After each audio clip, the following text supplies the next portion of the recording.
On s'intéresse donc ce soir, tous les 5, à l'engagement de l'entreprise dans la construction du vivre ensemble, une notion dont on parle beaucoup, mais à la définition encore assez floue.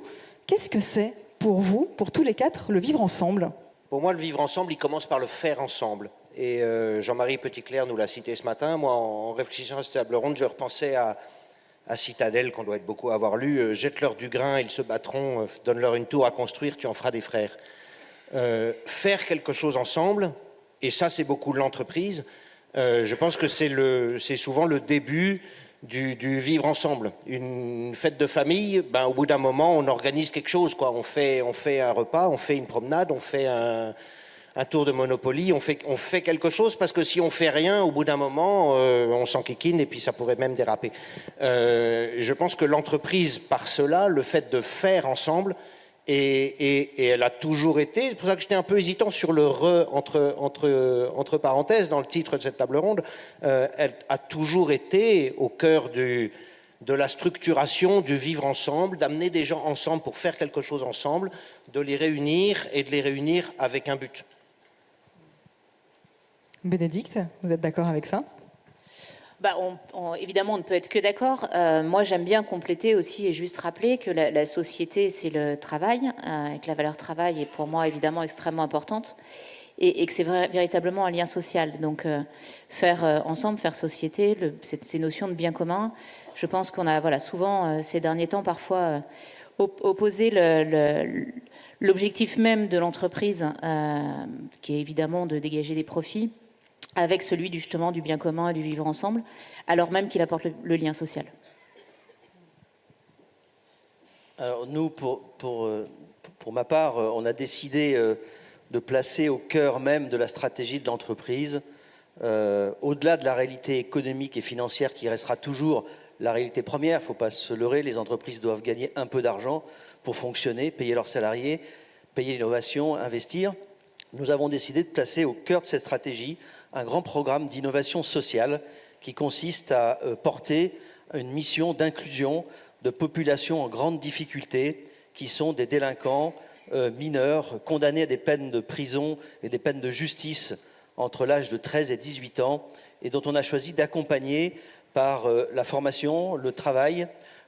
Avoir une formation, c'est avoir un contrat de travail, c'est avoir un salaire, c'est d'avoir une autonomie, c'est de retrouver de la dignité, et que surtout de rassembler ces jeunes très en difficulté pour que le travail et la réinsertion les sortent totalement de la délinquance et les fassent sortir de l'enfer dans lequel ils sont déjà à un âge très jeune, alors qu'ils abordent leur vie d'adulte. Alors le quatrième, il faut qu'il invente quelque chose. Ça me fait penser à cette phrase de Coluche qui était vous croyez qu'ils vous demandent du travail, donnez-leur de l'argent, ça leur suffira. Je crois que c'est pas vrai. Parce que je crois que la question, c'est aussi qu'est-ce que je fais de ma vie, comment je me lève, qu'est-ce que je fais durant la journée, et donc c'est la question du projet. Et dans la question du projet, il y a la question du faire dont parlait ami cousin, dont vient de Laurent, et qui me paraît super important. Donc dans le vivre ensemble, il y a comment je suis avec d'autres, et comment je fais quelque chose. Puisqu'on parle de l'entreprise, ça m'a fait venir une deuxième idée. Il a souvent été moqué le rapport Nota-Sénard, qui donnait comme première résolution qu'il fallait que les entreprises écrivent une raison d'être. Et tout le monde disait, raison d'être, c'est quelques mots, ça sert à rien, etc. Non, ça regroupe. Ça fait savoir pourquoi on est ensemble et qu'est-ce qu'on fait ensemble. Et on sait bien que ce qu'on fait, c'est vrai dans notre chemin individuel, mais c'est vrai aussi dans les chemins collectifs. C'est pas toujours facile dans un chemin qui monte pas tout droit au-dessus de la montagne, mais qui est bien obligé de sillonner, de savoir vers quel sommet on va. Et l'entreprise, pour que ce vivre ensemble existe, a été obligée ou est obligée de se donner ce chemin. C'est pas vrai qu'il existait dans le passé. Moi aussi, je suis assez mal à l'aise avec tous les reconstruire la vie. C'est comme si le monde d'hier était bien mieux. Et alors, je ne sais pas comment il a fait pour vous faire lever la main et voir à peu près qui levait la main, s'il y avait autant de lumière. Certainement pas, parce que c'était éclairé dehors et maintenant on ne voit plus personne. On a l'impression qu'on cause les quatre devant personne. Vous êtes là ? Oui, bon, c'est bien. Et donc, moi, il me paraît important de dire à tous ces gens qui viennent dans l'entreprise ou qui travaillent à distance, quel est le chemin, quelle est la vision où on les emmène. Parce que le travail au quotidien ne donne pas toujours cette idée de la vision. Il faut savoir où on veut aller. Et le dernier point qui me paraît important sur le sujet, dans ma vie à moi, je ne sais pas pour vous, mais probablement que l'entreprise, c'est le seul lieu où je suis avec des gens que je n'ai pas vraiment choisis. Et qui sont très différents de moi. Moi, j'aime bien les choisir quand même. Hein. Voilà. Mais moi, je suis dans une entreprise dans 150 000 salariés et je les accepte tous. Donc, globalement, si je les avais choisis tous, je ne sais pas comment j'aurais fait. Et donc, c'est vrai aussi de mes fournisseurs. Mes amis, je sais à peu près qui je choisis. Et au fond, on est assez vite dans un millefeuille sur le sujet. C'est vrai aussi pour mes pratiques ecclésiales ou associatives ou familiales. Dans l'entreprise, je vais changer de poste et donc changer d'équipe, changer de lieu, parfois changer de pays. Ce qui est sûr, c'est que la majorité des gens avec qui je travaille, je ne les ai pas choisis. Et justement, c'est très important de pouvoir travailler aussi avec les gens avec qui on n'a pas choisi. Le vivre ensemble dans l'entreprise, c'est un mélange de gens au niveau hiérarchique, aux réalités socio-économiques, familiales, à l'histoire très très différente, qui se retrouvent souvent au même endroit, bien plus que n'importe où ailleurs dans la société. Et donc c'est un lieu crédible pour comprendre les enjeux de société, pour les partager. Et au fond, ce qui se passe dans la société se passe dans l'entreprise. Le fait religieux, la place des jeunes, la différence de l'intelligence artificielle, les modes de travail, de déplacement, d'ambition, se vivent dans la société et on en parle. Ils sont tous au cœur de l'entreprise et c'est super important de les prendre en compte pour que chacun y trouve sa place. Alors justement, vous pointez un élément qui est important, vous parlez de raison d'être, du fait qu'on ne connaît pas forcément toujours tous ceux avec qui on travaille, ou en tout cas on ne partage pas toujours forcément toutes les affinités avec ceux avec qui on travaille. Comment est-ce qu'on arrive à construire un référentiel commun, puisque pour construire du vivre ensemble, il faut un minimum de référentiel commun quand on n'est pas forcément avec des gens avec qui on aurait été forcément de prime abord. Est-ce qu'il y a besoin d'un référentiel commun ? Alors, pour nous, il n'y a aucun référentiel. Donc moi, la population que l'on vise, les gens que l'on aide, ce sont braquage de banque, vol à main armée, trafic de stupes, et comme disait le jeune, et à très haut niveau. C'est réseau de prostitution. C'est donc des jeunes et des gens qui n'avaient aucun référentiel avec ma vie, avec qui j'étais et avec ce que je connaissais. Et le pari a été de dire le vivre ensemble, je ne juge pas, je ne suis pas donneur de leçons, mais le pari n'était pas de vivre ensemble avec des gens que j'ai, moi, embauchés, mis dans des process d'embauche que je peux qualifier, recruter. C'était des gens qui n'avaient aucune légitimité, aucune compétence, aucune connaissance du monde de l'entreprise. Donc le référentiel n'existe pas. C'est un exercice qui a été formidable, d'abord parce que c'est une aventure humaine extraordinaire et que ces jeunes, même qui ne savent rien faire, nous ont beaucoup appris, nous ont beaucoup apporté, sans le savoir. Et je pense qu'il faut prendre des risques pour faire le pas de la solidarité, le pas du vivre ensemble, le pas de la fraternité. Il faut prendre des risques pour le faire. Et il faut porter un regard un peu lucide avec beaucoup d'espérance sur la fracture sociale et culturelle dans notre pays qui existe. Et si on le regarde, je crois qu'on peut prendre des risques et on peut oser prendre des risques. Le pire serait de vivre comme si de rien n'était. Et on a décidé de partir dans l'inconnu total, sans référentiel, pour tendre la main à ces jeunes et essayer de voir si ça pouvait marcher. Et aujourd'hui, ce qui est extraordinaire, c'est que ces jeunes, on découvre des talents qui ont des talents manuels qu'ils ne le savent pas. Et dans mon entreprise, il faut savoir aussi que ces jeunes, on les forme pour travailler pour Hermès, pour Dior, pour Chanel, donc pour des entreprises qui ont un niveau de qualité extraordinaire et on arrive à former ces gens pourvu qu'on leur ait donné de la confiance, qu'on leur ait donné de la dignité, bien sûr de la formation. Et finalement, ces jeunes peuvent réussir. C'est un message merveilleux pour cette population qui sont dans nos villes, dans nos quartiers, partout, qui sont des gens qui proviennent de milieux sociaux et familiaux défoncés, dézingués, nocifs. Et finalement, le monde de l'entreprise est un monde où ils peuvent réussir pourvu qu'on leur donne une chance. Et il n'y a pas de référentiel. Et je suis même content qu'on n'ait pas pris de référentiel parce que ça nous aurait fermé des portes. Il y a des jeunes chez nous qui sont sous protection policière. J'ai une jeune fille qui travaille chez nous, qui a 13 ans, vivait dans la rue, de 13 ans à 17 ans dans la rue, bien sûr, violence, prostitution, et cette jeune fille aujourd'hui travaille chez nous dans des ateliers pour Hermès. Et au bout de 3 mois à l'atelier, elle est venue un jour me voir en disant « Je ne vais plus pouvoir poursuivre, le réseau m'a retrouvé. Si je ne retourne pas travailler dans le réseau de prostitution, je serai défiguré à l'acide. » Je lui ai dit « On va aller voir la police. » Elle m'a dit « Ça sera pire. » Donc on l'a mise sous protection policière. Mais finalement, voilà, ce sont des parcours difficiles. Nous, dans l'entreprise, c'est très compliqué parce qu'on n'avait pas de référentiel, on n'avait pas de process pour ces gens-là. Il a fallu apprendre à penser autrement. Et finalement, on y arrive. Et c'est un bonheur que de travailler avec ces jeunes qui retrouvent un chemin vertueux et un avenir, alors que ces jeunes ne pensent ne plus avoir, à 18 ans, aucun avenir.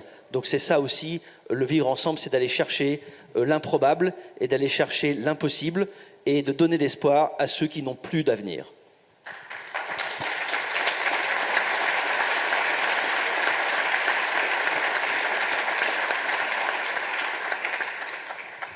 Alors moi j'hésitais évidemment parce que j'ai un esprit de contradiction assez développé, naturel. Parce que je crois en fait finalement qu'on se choisit. Je ne suis pas complètement d'accord avec vous. En fait on choisit, pourquoi ? Parce qu'en fait on choisit de rejoindre un projet, on choisit de rejoindre des collaborateurs, une équipe, mais surtout en fait on choisit aussi de rejoindre des valeurs, n'importe quelle en fait en fonction du côté dans lequel on est évidemment entre employeur et employé. Donc je crois quand même moi qu'on choisit parce que si on rentre dans un groupe, y compris avec des centaines de milliers de collaborateurs, finalement, et qu'on y reste, parce que ne pas oublier que l'entreprise et le contrat de travail, c'est quand même, à mon sens, gageur de liberté, c'est absolument pas l'aliénation, mais au contraire, vraiment le sens de la liberté et l'autonomie, et je pense que c'est exactement ce que vous dites et ce que vous prouvez, en fait, avec vos engagements autour de l'inclusion. Donc je crois qu'il faut vraiment enfoncer ça et partager ça, puisque finalement, moi, j'ai aussi un peu de mal avec ces notions de raison d'être parce qu'à partir du moment où c'est juridique, je trouve qu'on en fait quand même beaucoup de bullshit. Voilà, et bon, les plus grands ont évidemment les moyens d'avoir des très belles équipes de com et de marketing qui vont écrire des très belles raisons d'être. Mais je pense que ce qui est plus important finalement, c'est ce qu'on délivre au quotidien, c'est ce qu'on fait, c'est les engagements qu'on a sur nos territoires, c'est ce que vous racontez. Je pense que de toute façon, si on est là tous les quatre, c'est qu'on a des engagements sociétaux en fait qui sont là, qui sont importants. Et voilà. Et moi, j'aime souvent à dire, dans le groupe Alteora, on est des industriels, 5 usines dans la région. Et ce qui est important pour moi, c'est la capillarité. En fait, c'est ce qu'on va apporter au territoire, mais c'est aussi ce que le territoire va nous donner. Donc, bien évidemment, des compétences, des collaborateurs, parfois aussi très éloignés de l'emploi, parfois moins éloignés de l'emploi, très qualifiés aussi, parce qu'on a aussi besoin pour encadrer ces équipes. Mais en fait, les gens viennent pour un projet, pour apporter du sens en fait à leur vie. Je reviens vraiment là-dessus parce que la valeur travail est pour moi vraiment extrêmement importante. Et ce que je vois moi dans l'industrie et qui est quand même assez souvent qui peut paraître paradoxal, c'est qu'on a des familles entières, on a 2 voire 3 générations qui viennent. Et ça en fait pour moi c'est une vraie fierté parce que c'est de la loyauté, c'est de l'engagement. Mais c'est aussi parce que en tant qu'industriel, on a besoin, vous parliez d'écosystème tout à l'heure, on a besoin des uns des autres, on a besoin du vivre ensemble, on a besoin de quelque chose qui est plus grand que nous, puisque en fait on participe et on contribue à des chaînes de valeur où on a besoin, in fine, des chaises sur lesquelles vous êtes assis, même si on ne vous voit pas, elles doivent être bien. Voilà. Et tout ça, il faut les fabriquer, et je pense que c'est pour ça que la notion industrielle, la notion de souveraineté industrielle, extrêmement importante parce que non seulement elle crée des emplois de manière extrêmement importante en termes de nombre, mais elle crée également des carrières, elle forme, elle apporte des compétences et du coup elle apporte de la liberté. Moi je voudrais revenir à votre question sur le référentiel. On a pas mal de chance chez Sodexo, c'est que nous servons des consommateurs qui sont ensemble, qui font quelque chose ensemble, pour une raison qui n'est pas nous. Ils ont leur référentiel, ils sont étudiants ensemble et on les trouve sur un campus, ils travaillent ensemble, on les trouve dans une entreprise, ils sont dans la même maison de retraite, ils sont dans la même école, ils sont sur le même grand chantier, très loin au bout du monde ou à Notre-Dame, ils sont allés dans le même stade, que ça soit dans un pays ou dans un autre, ou aux Jeux Olympiques l'été dernier.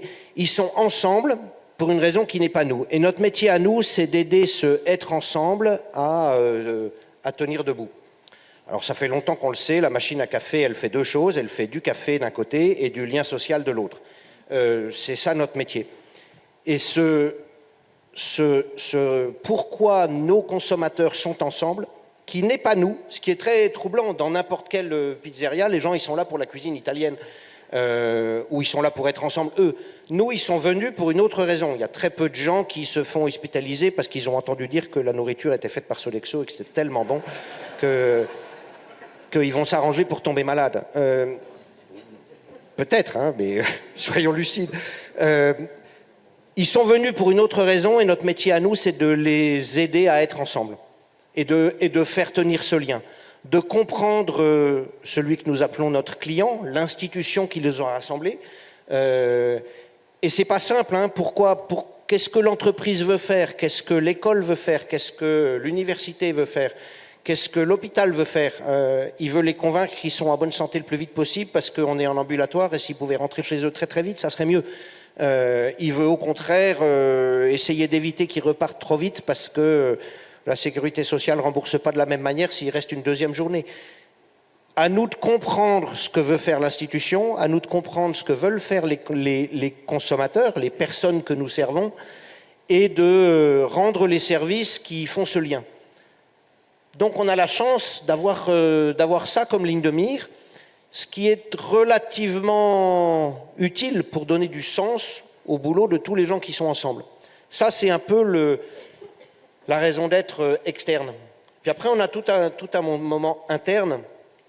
On est une très grosse entreprise, on est 430 000 dans le monde, mais en fait, on n'est pas 430 000 parce qu'on est 430 000 sur 30 000 sites différents. Donc en fait, on est 12. Et quand on est 12, le être ensemble, le travailler ensemble, pour nous, pour nos équipes, il prend tout de suite une vraie tournure. Quand on est plongeur, quelqu'un disait tout à l'heure, je suis dans une usine, ils sont 1600 autres, donc si je ne viens pas, personne ne s'en aperçoit. Nous, quand on est le plongeur, il est le plongeur. Donc il sait que s'ils ne viennent pas, la plonge, elle ne va pas être faite. Et il sait que si jamais il n'est pas arrivé le matin, le responsable du site, il va l'appeler en lui disant qu'est-ce qui t'arrive ? Puis il va l'appeler pas au dernier moment parce que si le plongeur n'est pas arrivé avec un peu d'avance, il est vite un peu inquiet. À quoi je sers dans des petites équipes est relativement facile. Et ça, on y tient beaucoup. C'est un vrai souci, hein, c'est pas si simple d'éviter l'entreprise de devenir grande. On a vite fait d'avoir des systèmes, des procédures, des organisations qui fait que chacun finalement se sent un petit élément d'une immense machine avec plein de rouages. J'envoie des tableaux de bord, je ne sais pas où ils vont, je reçois des instructions, je ne sais pas d'où elles viennent et je fais partie d'un système que je ne maîtrise pas. Nous, on essaye toujours de se donner beaucoup de mal pour que le responsable du site soit vraiment responsable.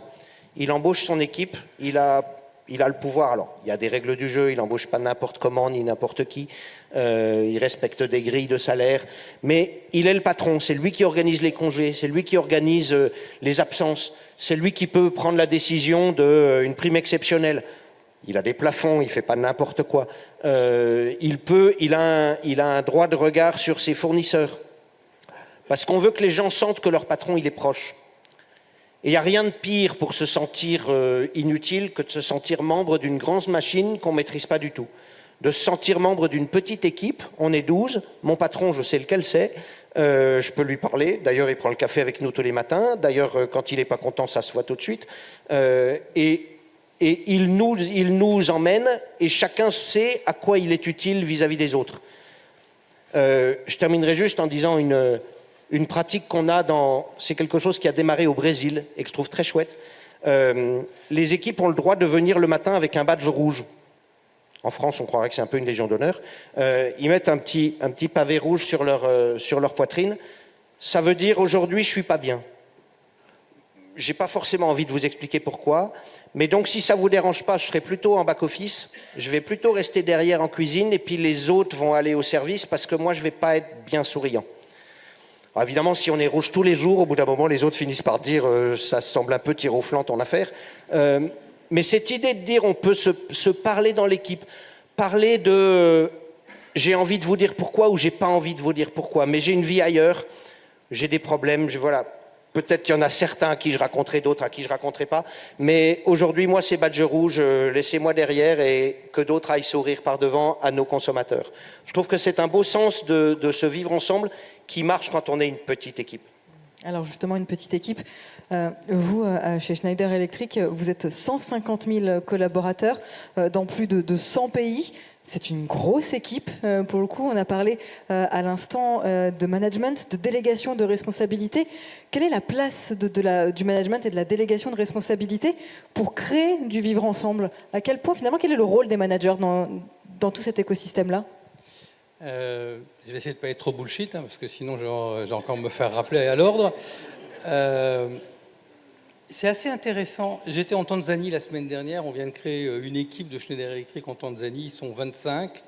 Et de fait, moi, je suis au siège de Schneider Electric. J'arrive, je rencontre l'équipe de Tanzanie. C'est la première fois qu'ils voient quelqu'un du siège. Il y a une distance, forcément. Et puis, en même temps, on voit qu'on est ensemble. Et alors, comment on voit qu'on est ensemble? Moi, j'ai envie de dire, il y a 2-3 choses qui sont assez simples dans mon esprit.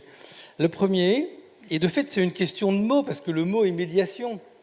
Dans l'entreprise, si on n'a pas des mots, et si on n'a pas le tribunal des mots, y compris ceux de tous les collaborateurs, Schneider est une boîte plutôt scientifique, plutôt technologique, vous la connaissez bien, son cœur, ou plutôt son âme est à Grenoble. Si on n'a pas, quand on est une boîte mondiale comme ça, de très nombreuses enquêtes de satisfaction dont tout le monde peut dire oui, alors on y répond rapidement, on s'en fout un peu, puis de toute façon le manager s'en fout. Nous, on a à peu près les mêmes enquêtes de satisfaction partout dans le monde, avec des réponses profondément différentes parce qu'elles sont beaucoup liées à la culture des gens. Mais quand on fait ces enquêtes, pas tant de satisfaction que est-ce que tu ferais venir ton enfant pour qu'il travaille enfin, des trucs un peu sérieux, travailler avec des sociologues, etc. On regarde sur la durée comment les gens se sentent dans l'entreprise. La question pour une boîte, même si elle est très grande, c'est pas tant d'attirer les gens dans l'entreprise, même si parfois c'est difficile, c'est de les conserver, parce qu'avoir quelqu'un dans l'entreprise, c'est un investissement. Quelqu'un qui décide d'aller travailler à la concurrence ou d'aller travailler ailleurs, quand on est dans une entreprise technologique qui pense les produits de demain et de la transition énergétique, c'est un travail à recommencer. C'est normal qu'il y ait cette fluidité, mais c'est super bien qu'on fasse des équipes dans lesquelles les gens ont envie de rester. Et donc, si j'arrive à très simplement votre question, moi je pense qu'il faut revenir à des fondamentaux de début. Le premier, c'est quoi une entreprise? La définition qu'on partage assez volontiers chez Schneider, c'est une entreprise, c'est un lieu qui crée de la richesse pour, c'est aisé ce que je vais dire, dans l'ordre alphabétique, l'actionnaire, le client, le collaborateur et la société civile. Si on oublie l'une de ces parties prenantes dans le partage de la richesse, alors après il y aura comment on le partage, mais si on oublie, il manque quelque chose pour l'avenir de l'entreprise. Et au fond, le bien commun, il est derrière cette question-là. Moi, je suis dans une entreprise depuis 25 ans. L'offre que fait aujourd'hui Schneider Electric n'a rien à voir avec celle d'il y a 25 ans.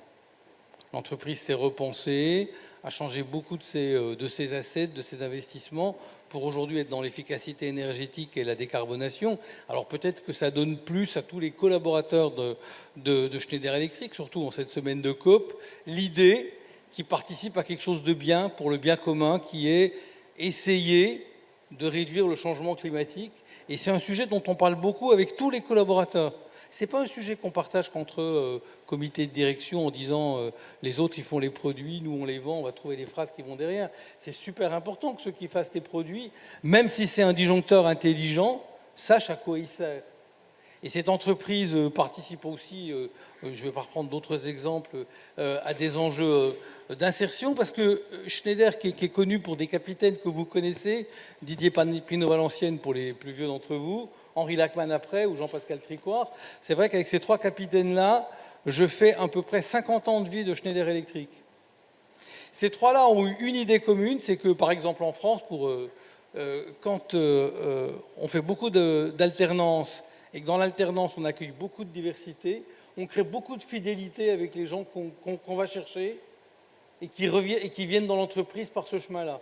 Parce qu'ils savent très bien qu'il y a eu un risque qu'on a pris avec eux, probablement pas aussi important que celui que mon voisin prend, mais quand je vais dans les sites, quand je vais dans 150 usines, avec des procédés différents, c'est un peu pareil. Je retourne en Tanzanie.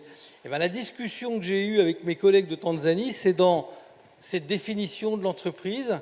Comment vous, en Tanzanie, vous voyez la contribution qu'on peut avoir ensemble, vous personnellement et nous, Schneider Electric, à la société locale? On essaye de faire cette mosaïque, c'est pas toujours facile, parce que c'est pas que des mots, etc. Il y a de l'action, il y a de l'argent, il y a de la mobilisation, mais probablement que ça nous aide un peu de créer ce corps social global. Quand on dit, et je finirai par là, parce qu'il faut aussi de la mesure de l'engagement d'une boîte, parce que c'est pas que des mots à ce moment-là. Quand Schneider s'est donné l'objectif de former 1 million de personnes de la base de la pyramide au métier de l'électricité dans le monde, et d'ailleurs le fait beaucoup avec les Salésiens de Jean-Marie Petit-Clair, ou parfois les assomptionnistes à l'autre bout du monde, parce que ces ordres religieux sont très présents dans la formation technologique dans le monde. Et ben, quand on a ce projet-là, qui se définit très différemment dans tous les pays, mais qui relie tous les pays dans un projet commun très ambitieux, 1 million de jeunes, c'est pas rien, hein. Eh bien, on crée ce vivre ensemble, où on a quelque chose à se dire à la machine à café, au-delà du climat et du week-end, et où on peut aussi se dire, tiens, ça, on va le faire ensemble. Parce que le vivre ensemble, c'est aussi beaucoup faire quelque chose ensemble. Alors là, on parle de l'entreprise et on comprend que l'entreprise joue un vrai rôle contributif dans la société et sur le territoire, sur les grands enjeux. Alors ça peut être l'environnement, vous en avez parlé, ça peut être la santé, ça peut être le social, comme vous le faites vous, Olivier Finaz. Mais comment faire pour que cette entreprise ne se substitue pas au collectif, à la société dans sa collectivité?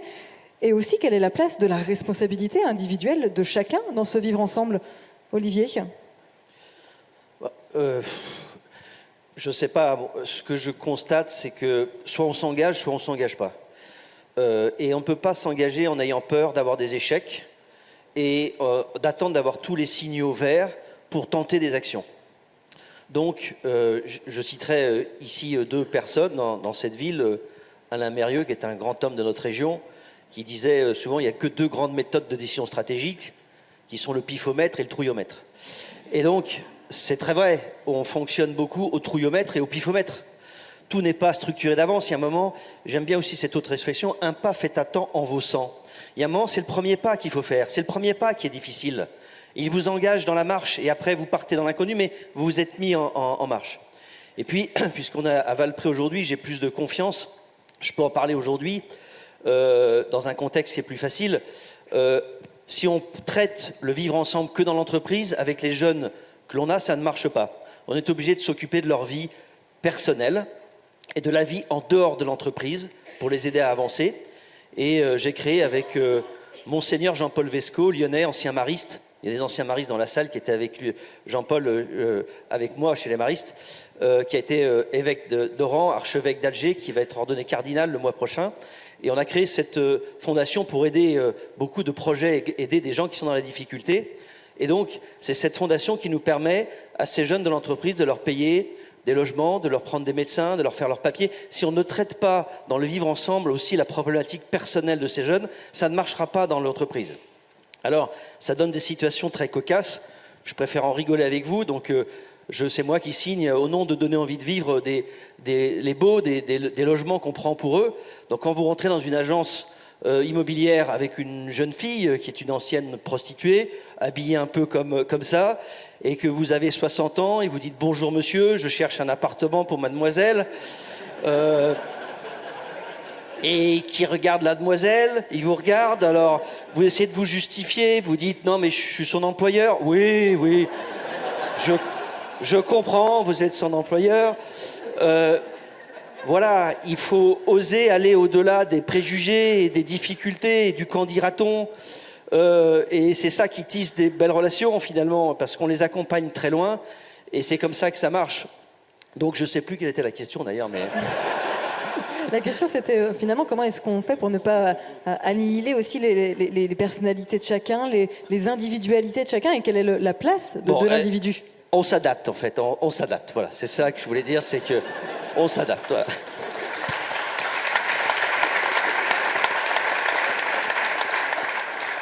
Laurent Cousin.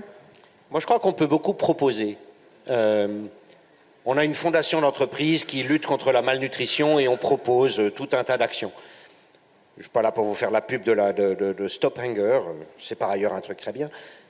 Mais il y a des gens qui ont le ressort de vouloir s'engager, ils vont savoir trouver une association, ils ont eux-mêmes le réseau qui va bien, ils sont déjà branchés sur leur paroisse, les anciens élèves de leurs anciens copains, ils ont plein de choses, tout va bien. Et ils ont même racolé et embarqué leurs collègues pour venir avec. Super. Et puis il y a ceux qui en fait n'ont pas ce ressort-là, n'ont pas ces réseaux-là. Ils aimeraient bien s'engager dans quelque chose où en fait ils se disent même pas qu'ils aimeraient bien s'engager, mais si on sait leur proposer quelque chose, si on sait mettre à leur portée quelque chose qui leur permet de faire plus que simplement ce qu'ils doivent, d'agir pour les communautés qui sont autour d'eux, d'agir, de donner un peu de leurs compétences professionnelles au-delà de simplement l'exercice de leur métier pendant les heures payées, de s'engager, en fait, ils vont l'apprécier. Il faut savoir le proposer, c'est un équilibre difficile. Si l'entreprise l'impose, elle n'est pas à sa place, à mon avis.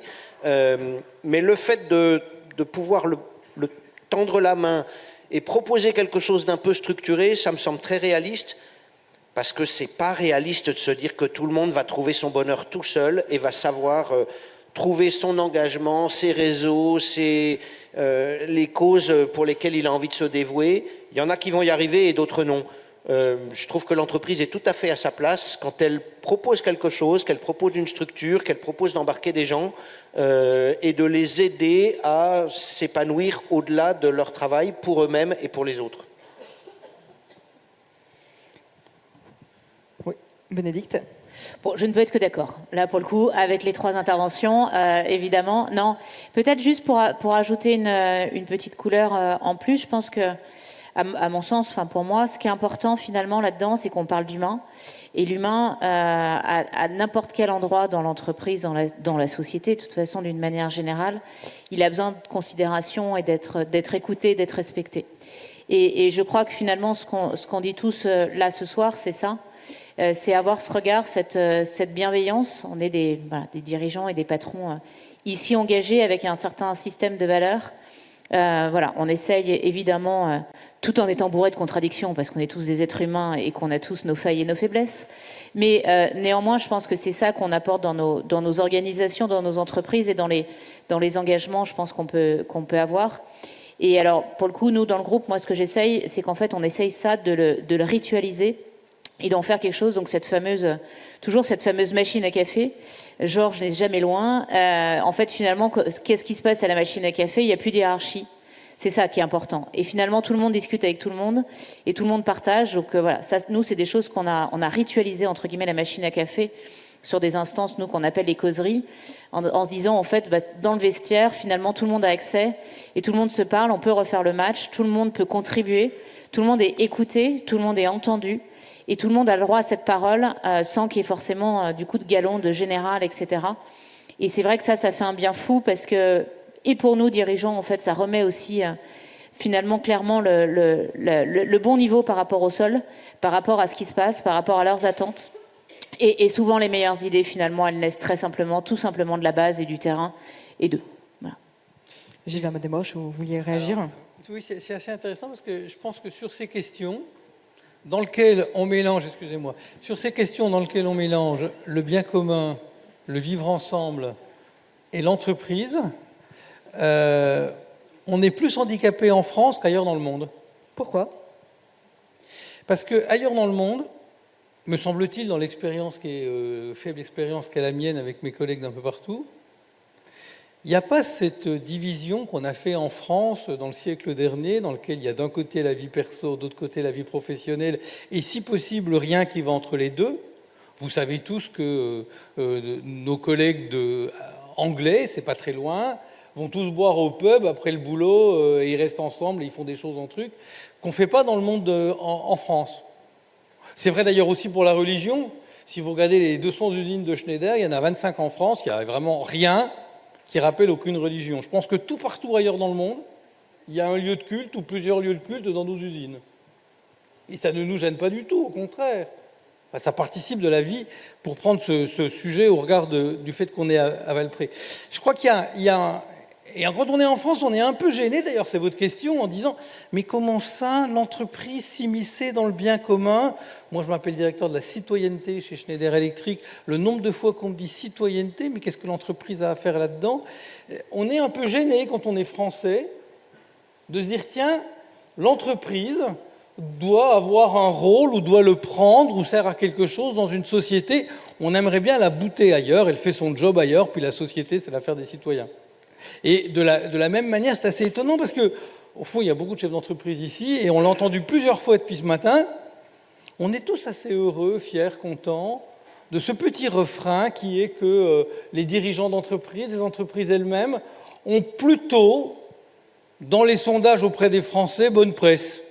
Là où les journalistes, ils excusent, les politiques, encore pire, et bien d'autres acteurs, pourquoi pas les gens de l'Église, sont un peu dépréciés. Le monde de l'entreprise, singulièrement de la petite et moyenne entreprise, l'artisan, sont des gens, dans tous les cas, dans tous les sondages faits tous les ans par le Cevipof, par tous les acteurs qui font des sondages de la considération, de la confiance, les entreprises sont toujours en haut. Mais ça nous engage. C'est pas seulement pour être beau en haut. D'autant que quand on dit qu'il y a des problèmes d'insertion, quand on voit le creusement de la pauvreté d'un certain nombre de gens, quand on voit que l'ascenseur social s'est un peu cassé la gueule en France, tout ça c'est une question de manque d'engagement de l'entreprise, il faut quand même aussi le dire un peu. Ce que vous faites, malheureusement, n'est pas assez fait généralement. Moi, j'anime un collectif dans lequel il y a Sodexo aussi, d'ailleurs. Il y aura d'ailleurs Alexandre Beaupart aussi dedans, qui s'appelle le collectif des entreprises pour une économie plus inclusive. Il y a une quarantaine d'entreprises dans ce collectif, ça fait 2 millions de salariés, et on se pose la question de comment, dans la chaîne de valeur, il faudrait quand même qu'on en fasse beaucoup plus. Moi, je suis marqué sur ce vivre ensemble, je vais arrêter là. On est tous, en tous les cas, les jeunes générations, engagés, vous savez certainement cette image, de l'idée du colibri. Il faut faire quelque chose pour la planète. Manger moins de viande, pas prendre l'avion pour ne rien faire, avoir un comportement un peu différent, passer au véhicule électrique, etc. Et tout le monde le fait, sans en voyant tout à fait l'impact à court terme, et on ne le fait pas assez, on le sait bien, mais on sait que c'est important de le faire. Je suis assez marqué que cette image n'ait pas fonctionné ou ne fonctionne pas pour la question du pilier social du développement.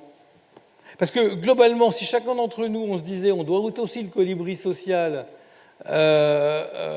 des sans-domicile fixe ou des jeunes qui ont une difficulté, etc., en plus, on verrait très vite l'effet de notre action. Et donc je pense que, si je reprends ces 3 idées en place, l'entreprise aujourd'hui est plutôt bien vue comme étant l'agenda des solutions et singulièrement dans les enjeux humains. Par ailleurs, quand on est en responsabilité d'entreprise, je crois qu'on perçoit, quand on a eu la capacité de le faire, et c'est bien de pousser chacun à le faire, que quand on a eu un engagement social, il n'y a que de la fierté qui en sort, il y a parfois des échecs, mais bien souvent ça crée un résultat tellement fabuleux d'accroissement de la diversité, de meilleure connaissance de l'autre, de réduction des peurs, de meilleure connaissance de moi-même, puisque je travaille avec un autre différent, qu'il y a là des choses qu'il faut probablement qu'on soit capable de vivre et de comprendre mieux, d'agir un peu plus souvent, et probablement que ça fera le lien entre la société, l'entreprise, avec un peu moins de peur de cette interaction entre les deux, parce que les deux ont partie liée. Ça n'est pas possible qu'une société aille bien dans un monde ou dans un territoire qui irait mal. La relégation de l'un amène la relégation de l'autre, et la santé de l'un doit amener la santé de l'autre. Il y a probablement des questions d'engagement et de redistribution là derrière qu'il est important de penser aussi. Finalement, l'entreprise n'est pas qu'un outil économique. L'économie n'existe pas en dehors de la réalité et du territoire. Je veux dire, ça n'existe pas une entreprise qui se vivrait ailleurs et qui ne s'occuperait pas du territoire où elle est présente ou du territoire où elle intervient. Elle l'a un peu oublié. Et à nouveau en France, parce que l'État historiquement est très fort, le monde de l'entreprise est à distance. Alors il y a plein d'endroits où il est moins fort et où je préfère être en France. Je ne suis pas en train de dire que la société américaine où il n'y a pas d'impôt est bien meilleure, et singulièrement pour les pauvres, on est tous d'accord là. Mais on a probablement tous pensé que l'État devait faire plein de trucs et que ce n'était pas le sujet de l'entreprise. Singulièrement dans l'année dans laquelle on est, dans ce qui va se passer là, probablement que le chef d'entreprise, il doit amener sa conscience à un peu plus d'action. Comment on fait pour que toutes ces actions, on entend votre engagement, comment on fait pour que toutes ces actions ne soient pas résumées dans une simple RSE, dans un engagement social ponctuel? Comment on ancre finalement toutes ces actions aussi dans la durée, dans le marbre pour une entreprise? Bénédicte Durand-Deloche. Alors, au-delà du rapport, on va devoir répondre à de la CSRD. Donc ça, c'était pour la partie technique. Ça sera beaucoup moins rigolo, avec beaucoup de points. Et tout le monde va y être soumis. Donc voilà. Non, blague à part, je pense qu'en fait, évidemment, et je rejoins quand même, voilà, avec un moins de contradictions, le fait du projet d'entreprise, qu'on peut appeler raison d'être si on le souhaite. Mais je pense que c'est ça, finalement, c'est... Comment, à mon sens, et moi, nous, c'est vraiment ce qu'on essaye de faire, c'est concilier un projet d'entreprise avec des valeurs, avec un système de valeurs qui permettent d'embarquer, qui permettent, alors, bon, c'est très galvaudé en ce moment, mais de donner du sens, mais je crois qu'en fait, c'est ce qu'on disait, c'est le respect et puis c'est la fierté, et en fait, du coup, on va créer, à mon sens, comme ça permet de créer une espèce de boucle virtueuse qui est à l'infini, qui est quelque chose de très circulaire, et qui va permettre à chacun, finalement, on peut reprendre aussi l'image du colibri, mais de comprendre en fait sa contribution et sa part, et du coup, in fine, sa valeur, de participer en fait à un projet qui est plus grand que soi. Et ce projet-là, finalement, c'est la société qui passe d'un petit S à un grand S. Voilà. Et c'est comme ça, à mon sens, qu'on arrive, en donnant un cap, en donnant une vision. Alors, ça va justement être très intéressant parce qu'on est dans des situations économiques, alors notamment en France, qui se complexifient, mais d'une manière générale, on voit que le monde autour de nous a quand même beaucoup changé. Et il se passe des choses, bon, évidemment qu'on étudiera avec du recul, mais il y a beaucoup de choses qui sont en train de bouger. Et finalement, qu'est-ce qui va rester dans tout ça? C'est l'humain, et c'est les sociétés, et c'est la société, et c'est ce lien toujours avec le travail, pour moi. Il nous reste plus beaucoup de temps. J'ai envie qu'on parle un peu d'avenir quand même, puisque, on l'a dit, donc vous êtes vous engagés. Quels sont peut-être aussi les défis que vous identifiez et les solutions qui pourraient être apportées pour que les entreprises participent peut-être mieux, peut-être davantage. D'ailleurs, est-ce qu'elles doivent participer mieux ou davantage à cette construction, à cette reconstruction? Quels sont les obstacles, qui soient peut-être structurels ou culturels, que vous pouvez identifier aujourd'hui? Alors, bon, la bonne nouvelle, c'est que pour nous, on est une petite PME, donc moi je ne gère pas 150 000 personnes, Dieu merci, mais que nos donneurs d'ordre, qui sont des grands groupes, ont des évaluations, des rankings, et nous poussent à aller beaucoup plus loin, et même travaillent avec nous. Dernièrement, j'étais à une réunion chez L'Oréal, sur toutes les marques de luxe de L'Oréal, Lancôme, Armani et compagnie, et les gens dans la salle, j'étais assez frappé d'avoir une population très féminine, très jeune. Et moi, j'ai déroulé toute ma stratégie, notre atelier, monument historique, l'innovation, tout. Mais finalement, ce qui les intéressait le plus, ça a été notre capacité à s'engager dans l'inclusion de ces jeunes en difficulté. Et à la fin de la réunion, ils m'ont dit, mais c'est pour ça qu'on a envie de travailler avec vous. Et donc, ça veut dire que tous ces donneurs d'ordre, ils vont pousser, ils vont favoriser les expérimentations que l'on a. Moi, je pense que le monde de la PME, qui est une société très petite, très agile, peut se permettre de faire des expérimentations très hors normes pour trouver des nouvelles solutions, pas que dans le social et dans le sociétal, mais dans ce domaine-là, c'est très important, et que ça va pousser à se développer et à se pérenniser. Nous, notre programme, fondamentalement, il commence par une marche en montagne. On emmène les jeunes délinquants marcher en montagne 3 jours. C'est le vivre ensemble. C'est-à-dire que pendant 3 jours, on vit avec eux, on prend des repas, on dort en refuge avec eux. Et c'est comme ça qu'on fait leur connaissance et qu'on se rend compte qu'en 3 jours déjà, alors qu'on ne se connaît pas, on arrive à s'apprécier, on arrive à se comprendre et on arrive à se connaître. Et donc, c'est un formidable pas en avant. Et donc, pendant ces marches en montagne, j'emmène avec moi des entreprises, des cadres dirigeants, et petit à petit, d'autres entreprises se sont mis à faire les mêmes programmes que nous. Au passage, je suis aidé par des grandes entreprises comme LVMH, comme l'Institut Mérieux, comme J. Evans, qui petit à petit, je pense que chaque action, petite action qui peut être méritante ou vertueuse, il faut la transmettre à d'autres. Nous, on est prêt à transmettre notre process, tout ce qu'on a fait, 10 ans d'expérience dans ce domaine, on a commis plein d'erreurs. Une année, on a mis les jeunes délinquants en pleine ville de Haut-Rang, ils ont fugué toute la nuit, ils ont foutu un bordel dans toute la ville, ça a été épouvantable. Maintenant, on les met dans un refuge à 2 heures de marche Alors, ça marche très bien, leur portable ne passe pas, ça marche encore mieux, et en plus, on n'a pas de même référentiel. Le soir au refuge, ils ont peur, ils pensent qu'il y a des monstres et des loups dans la forêt, donc ils bougent pas une oreille, alors que s'ils m'emmenaient moi en plein fond de Vénitien à 1h du matin, c'est moi qui aurais la trouille et eux pas peur. Donc voilà, on voit que les référentiels sont pas les mêmes du tout. Mais voilà, je pense que pour répondre à la question, petit à petit, ce cheminement, la RSE d'entreprise qui porte sur la santé, la sécurité, l'environnement, le social, le sociétal, PME, grands groupes doivent être tous main dans la main, doivent être unis pour pousser ce système le plus loin possible et que toute initiative doit être continuée quand elles sont bonnes, quand elles ont donné du succès, doivent être transmises, doivent être favorisées et je pense que ça va se faire et c'est une très bonne nouvelle pour tout le monde.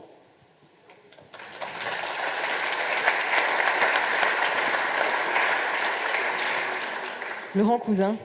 Moi, sur la suite, je voudrais juste penser à deux choses. La première, c'est le télétravail et la deuxième, c'est l'ascenseur social.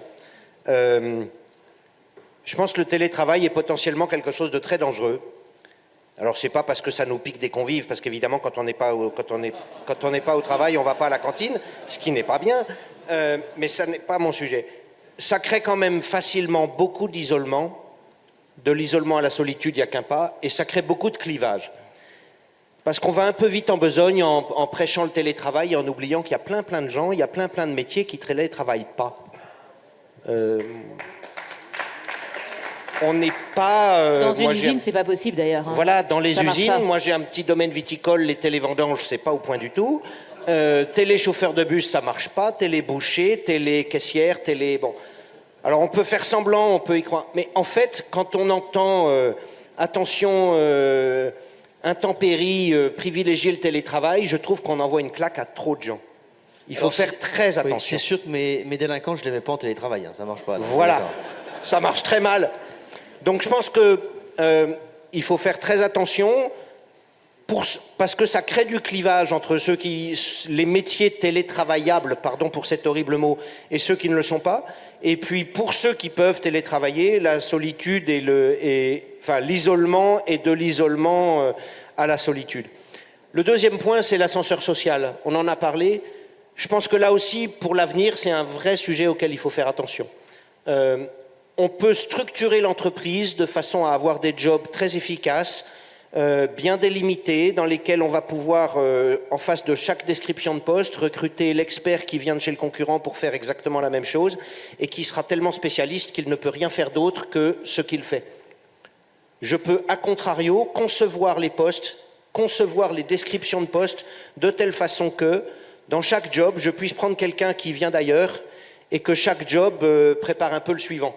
C'est un peu plus compliqué, ça demande un peu plus d'efforts, mais je crois que les structures emmènent les gens. Et si on fait ça, s'ils voient que les postes à pourvoir sont accessibles, on va avoir des candidats. S'ils voient qu'une fois qu'ils sont dans un poste, le suivant est accessible, ils vont avoir envie de bouger. Si on a structuré les choses de façon à ce que personne ne puisse bouger, personne ne bougera. Si on s'est organisé pour que ça soit possible, pour en donner envie, après on peut pousser le bouchon plus loin, si on récompense les managers quand leurs collaborateurs ont des évolutions professionnelles, au lieu de leur dire « t'as encore perdu un bonhomme », évidemment que ça ira dans le bon sens. Et si on n'y fait pas attention, si on ne laisse pas l'ascenseur social redémarrer, on va vers des lendemains un peu difficiles, alors que c'est une vraie aspiration, c'est une vraie envie, à la fois de ceux qui sont dedans et de ceux qui sont les liftiers. Ils sont ravis d'embarquer les autres et de les aider à progresser.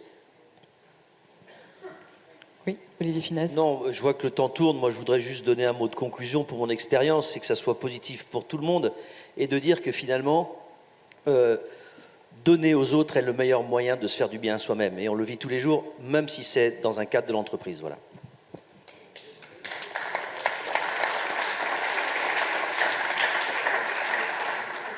On parle de donner, on a parlé aussi des jeunes. Aujourd'hui, former les jeunes, le mentorat des jeunes, c'est aussi miser sur le bien commun. C'est aussi eux qui vont construire le bien commun demain. Gilles Vermaux-Desroches. Ouais. Ce qui est sûr, c'est qu'il n'y a pas d'avenir de notre société et de chacun d'entre nous s'il n'y a pas d'avenir des jeunes. Les jeunes sont malheureusement souvent, et on ne le fait pas exprès, mais c'est la conséquence, la variable d'ajustement de nos sociétés. On l'a bien vu au moment du Covid.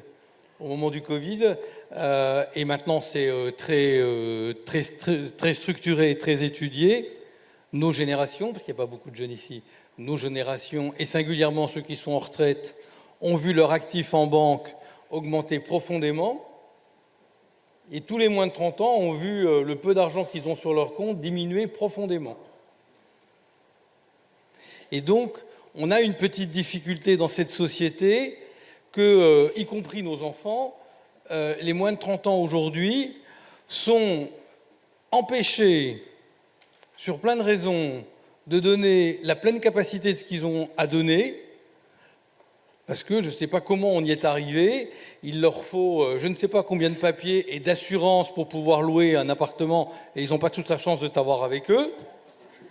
Parce que nous, on a rapidement eu un CDI, et eux, il faut qu'ils passent par un paquet de CDD, d'alternance, de je ne sais pas quoi, d'intérim, pour arriver au CDI, qui maintenant, en moyenne, arrive entre 28 et 29 ans en France, c'est-à-dire 5 à 6 ans de plus qu'il y a 20 ans. Et donc on est rentré dans une société où notre variable d'ajustement est ce qui produit notre prospérité. C'est d'autant plus embêtant que, et vous pourrez faire toutes les études que vous voulez, c'est vrai d'ailleurs du créateur de Sodexo, celui qui amène une idée nouvelle qui change le monde a moins de 35 ans. Quand vous prenez toutes les innovations des 3 derniers siècles, celui qui l'a pensé a moins de 35 ans. Même si, comme Pasteur et Einstein, on aime bien les présenter vieux comme nous, avec beaucoup de cheveux. Ils ont eu leur innovation, ils avaient moins de 35 ans. C'est vrai, évidemment, des GAFA, mais c'est vrai de Pierre Belon, qui invente la restauration avec son vélo peu de temps après son étude, des frères Schneider et des autres. Faites l'étude, faites regarder ceux qui ont fait ça. Empêcher les jeunes de passer tout leur temps, toute leur énergie, tout leur jus de cerveau à repenser le monde de demain, parce qu'on veut garder celui dans lequel on est, c'est rendre plus difficile le nôtre. Et donc je pense que de fait, l'obligation catégorielle de chaque entreprise de faire quelque chose pour les jeunes est claire. Et la deuxième chose qui est claire, Laurent l'a dit, l'ascenseur social, la volonté d'être présent dans les cités. Il y a eu au début de ce siècle, autour de Bébéar et de l'entreprise citoyenne, beaucoup de choses pour accompagner dans l'entreprise les jeunes des quartiers. C'est moins vrai aujourd'hui et c'est indispensable de le relancer, sinon on va devant quelques problèmes qui font que tu ne seras pas assez grand pour tous les embaucher, et donc il faut vite qu'on s'y mène avant qu'ils soient obligés d'embaucher beaucoup plus de monde.